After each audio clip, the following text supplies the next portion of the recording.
cytometry is a powerful technique for the analysis of multiple parameters of individual cells within heterogeneous populations. Flow cytometers are used in a range of applications, from immunophenotyping to ploidy analysis to cell counting and GFP expression analysis. The flow cytometer performs this analysis by passing thousands of cells per second through a laser beam and capturing the light that emerges from each cell as it passes through.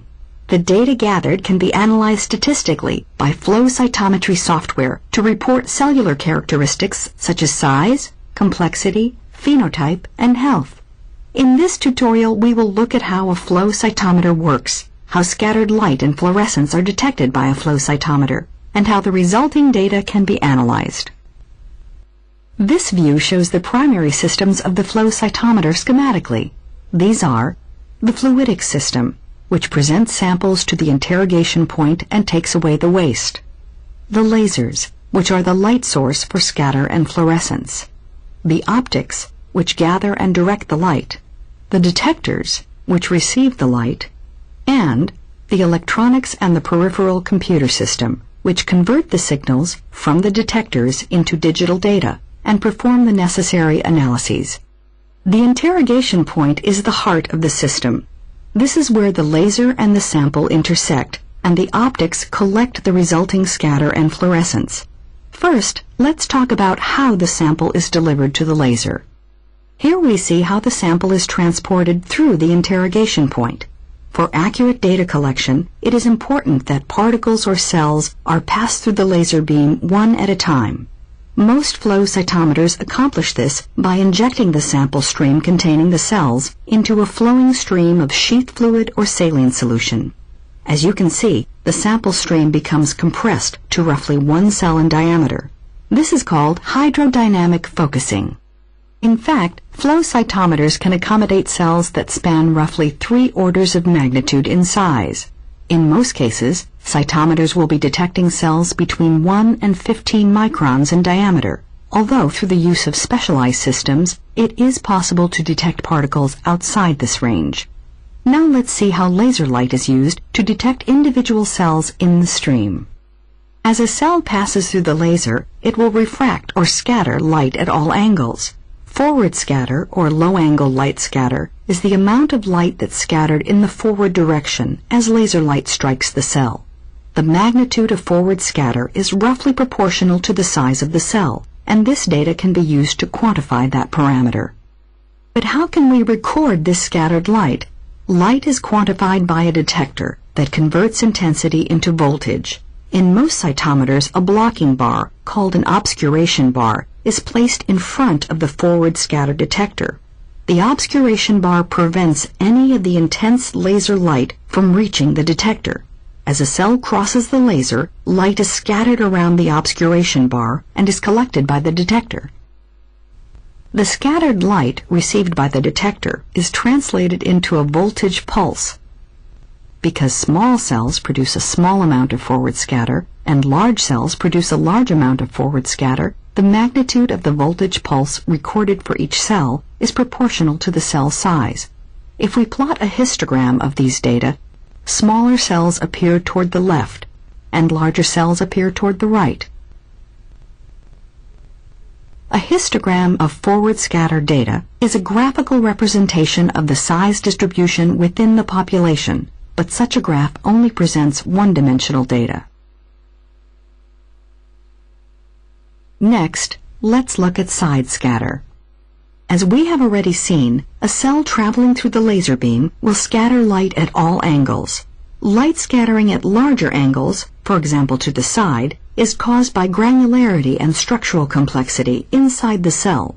This side scattered light is focused through a lens system and is collected by a separate detector, usually located 90 degrees from the laser's path. The signals collected by the side scatter detector can be plotted on one-dimensional histograms, like we saw for forward scatter. The one-dimensional histograms we have seen so far do not necessarily show the complexity of the cell populations. For example, what appears to be a single population in the forward scatter histogram is, in reality, multiple populations that can only be discerned by looking at the data in a second dimension. This is done through the use of two-dimensional dot or scatter plots. You can see that the peaks from the forward and side scatter histograms correlate with the colored dots in the scatter plot. Now we can view the results obtained when we create a scatter plot using forward and side scatter data from a typical peripheral blood cell run. The populations that emerge include lymphocytes, which are small cells possessing low internal complexity, monocytes, which are medium-sized cells with slightly more internal complexity, and neutrophils and other granulocytes, which are large cells that have a lot of internal complexity. This multi-parametric analysis is the real power of flow cytometry. Now let's take a look at another parameter that can tell us more about cell structure and function, fluorescence. As a brief review, fluorescence is a term used to describe the excitation of a fluorophore to a higher energy level, followed by the return of that fluorophore to its ground state with the emission of light. The energy in the emitted light is dependent on the energy level to which the fluorophore is excited, and that light has a specific wavelength and consequently a specific color. One of the most common ways to study cellular characteristics using flow cytometry involves the use of fluorescent molecules, such as fluorophore-labeled antibodies. In these experiments, the labeled antibody is added to the cell sample. The antibody then binds to a specific molecule on the cell surface or inside the cell. Finally, when laser light of the right wavelength strikes the fluorophore, a fluorescent signal is emitted and detected by the flow cytometer. How is this fluorescence information collected?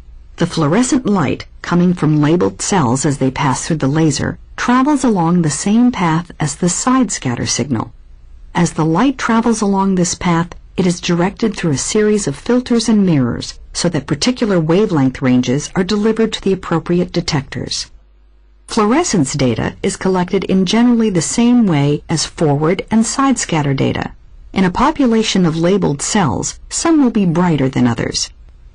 As each cell crosses the path of the laser, a fluorescence signal is generated.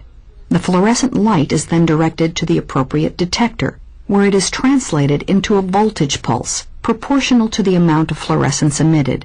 All of the voltage pulses are recorded and can be presented graphically. What if we want to do a two-color experiment? We need to look at the spectra of the two fluorophores to see if they are compatible. Alexafluor 488 and phycoerythrin, or RPE, are commonly used together. For these two fluorophores, 488 nanometer light is an efficient excitation source. When excited with 488 nanometer light, you can see that the emission peaks for these two dyes are far enough apart so that discrete emission data can be collected. Compatible dyes, such as these, allow scientists to easily detect two colors from a single laser. If we analyze data from the two-color experiment using a scatter plot, four distinct populations emerge. Looking at the dot plot in terms of quadrants, cells with only bright orange fluorescence appear in the upper left quadrant. Cells with only green fluorescence appear in the lower right quadrant. Cells with both bright green and bright orange fluorescence appear in the upper right quadrant. And finally, cells with both low green and low orange fluorescence appear in the lower left quadrant. Multiple fluorescence parameters are necessary to dissect complex biological systems. How does the flow cytometer collect discrete fluorescence data for the Alexafluor 488 and RPE fluorophores? Filters are available that can capture the peak fluorescence from each of these molecules.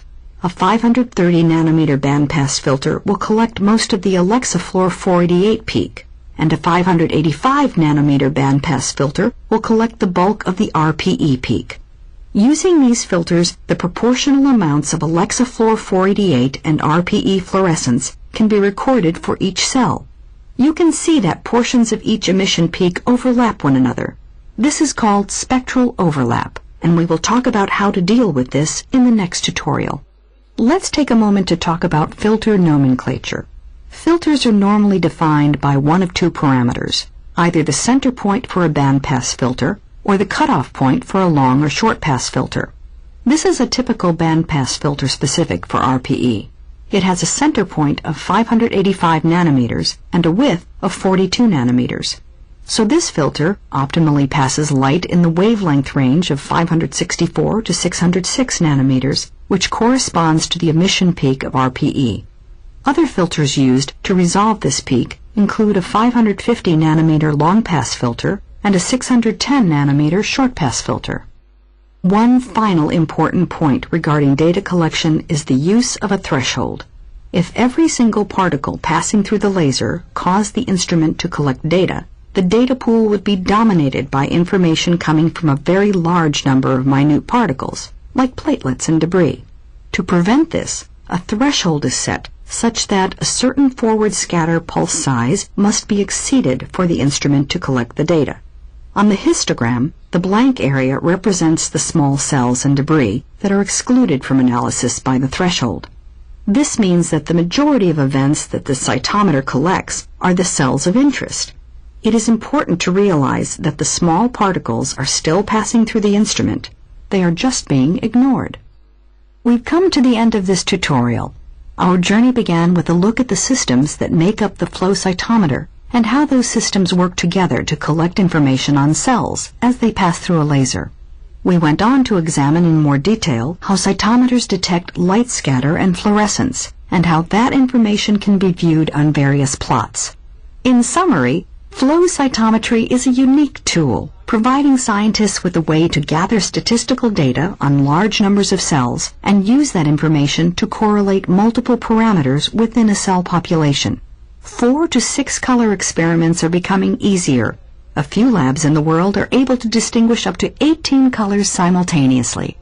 In the next tutorial, we will talk in more detail about some of the trickier aspects of data analysis that are employed in flow cytometry, especially when 2 or more fluorescent colors are used.